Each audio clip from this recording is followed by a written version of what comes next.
Toxic. ಈ cinema ನೋಡಿದ್ಮೇಲೆ ನನಗೊಂದು ಕ್ವಶನ್ ರೈಸ್ ಆಯಿತು. ನಾವಿಷ್ಟು ವರ್ಷ ವೆಯ್ಟ್ ಮಾಡಿದ್ದು 4 ವರ್ಷ ಆದಮೇಲೆ ಯಶ್ ಯಾವ ರೀತಿ ಕಾಣ್ತಾರಂತೆ ನೋಡೋದಕ್ಕ, ಅಥವಾ ವರ್ಲ್ಡ್ ಕ್ಲಾಸ್ ಸ್ಟೋರಿಗ? ಯಾಕಂದರೆ ಸಿನಿಮಾದಲ್ಲಿ ನಾವು ಎಕ್ಸ್ಪೆಕ್ಟ್ ಮಾಡಿದ ಯಶ್ ಇದ್ದಾರೆ, ಸ್ಟೈಲ್ ಇದೆ, ವೈಲೆನ್ಸ್ ಇದೆ, ವಿಜುವಲ್ಸ್ ಇದ್ದಾವೆ. ಆದರೆ ಒಂದು ಸಿನಿಮಾ ಆಗಿ ನಮ್ಮನ್ನು ಎಂಗೇಜ್ ಮಾಡೋ ಸ್ಟೋರಿ ಮತ್ತು screen play toxic. Rocking star Yash ಹಾಗೂ ಗೀತು ಮೋಹನ್ ದಾಸ್ ಬರೆದಿರೋ ಈ ಸಿನಿಮಾನ ಡೈರೆಕ್ಟ್ ಮಾಡಿರೋದು ಗೀತು ಮೋಹನ್ ದಾಸ್. ಕೆವಿನ್ ಪ್ರೊಡಕ್ಷನ್ಸ್ ಹಾಗೂ ರಾಕಿಂಗ್ ಸ್ಟಾರ್ ಯಶ್ ಅವರು ಈ ಸಿನಿಮಾನ ಪ್ರೊಡ್ಯೂಸ್ ಮಾಡಿದ್ದಾರೆ.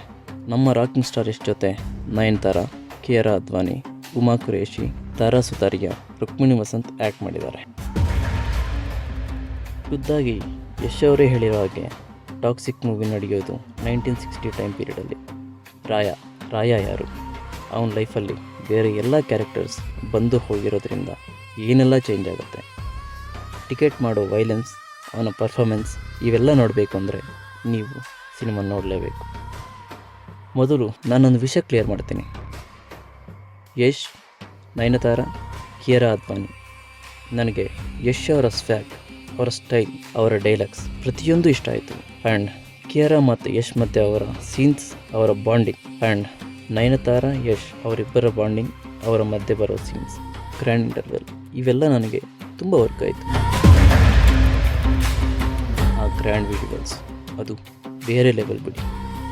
ಪ್ರತಿ ಫ್ರೇಮ್, ಕಲರ್, ಆ world building, production design, production values ಪ್ರತಿಯೊಂದು ನೋಡೋಕ್ಕೆ ಟಾಪ್ ಕ್ಲಾಸ್ ವಿಜುವಲ್ಸ್.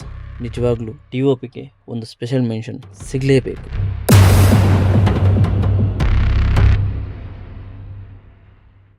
ಪ್ರಾಬ್ಲಮ್ ಏನು ಅಂದರೆ, ಇಷ್ಟೊಂದು ದೊಡ್ಡ ಕ್ಯಾನ್ವಾಸ್ ಮೇಲೆ ಹೇಳೋಕ್ಕೆ ಹೊರಟಿರುವ ಕತೆ ತುಂಬ ಸಿಂಪಲ್ ಅನಿಸುತ್ತೆ. Duration 3 hours 14 minutes. Yash, Kiara, Nayanthara ಅವರ ಸೀನ್ಸ್ ಬಿಟ್ಟರೆ ಬೇರೆ ಎಲ್ಲ ಸೀನ್ಸ್ ಸ್ಟೋರಿಯಲ್ಲಿ ಎಂಗೇಜ್ ಮಾಡೋಕ್ಕೆ ಅಷ್ಟೊಂದು ವರ್ಕ್ ಆಗಲಿಲ್ಲ. ಇದೇ ಕಾರಣಕ್ಕೆ ಅನಿಸುತ್ತೆ ಮೂವಿ ತುಂಬ ಕಡೆ ಲ್ಯಾಗ್ ಅನಿಸುತ್ತೆ. ಗೀತು ಮೋಹನ್ ದಾಸ್ ಅವರು ಹೇಳೋಕ್ಕೆ ಹೊರಟಿರುವ ಸ್ಟೋರಿನ ಇನ್ನೂ ಕ್ರಿಸ್ಪಾಗಿ ಫಾಸ್ಟ್ ಪೇಸಿಂಗಲ್ಲಿ ಹೇಳಿದರೆ ನಮಗೆ ಲ್ಯಾಗ್ ಅನ್ನೋ ಫೀಲಿಂಗ್ ಬರ್ತಾ ಇರಲಿಲ್ಲ ಅನಿಸುತ್ತೆ.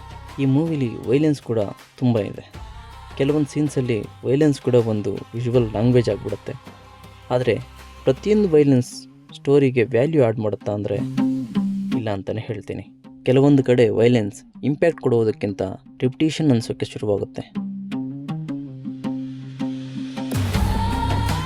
ನನಗೆ ಬಿಗ್ಗೆಸ್ಟ್ ಡಿಸಪಾಯಿಂಟ್ಮೆಂಟ್ ಇಲ್ಲೇ ಆಗಿದ್ದು. ಸಿನಿಮಾದಲ್ಲಿ ದೊಡ್ಡ ಘಟನೆಗಳು ನಡೆಯುತ್ತೆ, ಕ್ಯಾರೆಕ್ಟರ್ ಸಫರ್ ಆಗ್ತಾರೆ, ರಿಲೇಷನ್ಶಿಪ್ಸ್ ಬ್ರೇಕ್ ಆಗ್ತವೆ. ಆದರೆ ಆಡಿಯನ್ಸ್ಗೆ ಆ ಪೇಯ್ನ್ ಫೀಲ್ ಆಗಲ್ಲ. ಒಂದು ಕ್ಯಾರೆಕ್ಟರ್ನ ನೋವು ನಮಗೆ ತಟ್ಟಬೇಕು ಅಂದರೆ ಮೊದಲು ಆ ಕ್ಯಾರೆಕ್ಟರ್ ಜೊತೆ ನಮ್ಮ ಎಮೋಷ್ನಲ್ ಕನೆಕ್ಷನ್ ಬಿಲ್ಡ್ ಆಗಬೇಕು. ಇಲ್ಲಿ ಅದು ಮಿಸ್ ಆಗಿದೆ. ಟಾಕ್ಸಿಕ್ನಲ್ಲಿ ವರ್ಲ್ಡ್ ಇದೆ, ಸ್ಟೈಲ್ ಇದೆ. ಆ ವರ್ಲ್ಡ್ನಲ್ಲಿ ನಮ್ಮನ್ನು ಎಮೋಷ್ನಲಿ ಲಾಕ್ ಮಾಡುವ ಸ್ಕ್ರೀನ್ ಪ್ಲೇ ಫೇಲ್ ಆಗಿದೆ. ಇದು toxic movie review. Toxic style ಇದೆ, ಸ್ವ್ಯಾಗ್ ಇದೆ, ಸ್ಟೋರಿ ಇನ್ನೂ ಸ್ವಲ್ಪ ಇರಬೇಕಿತ್ತು.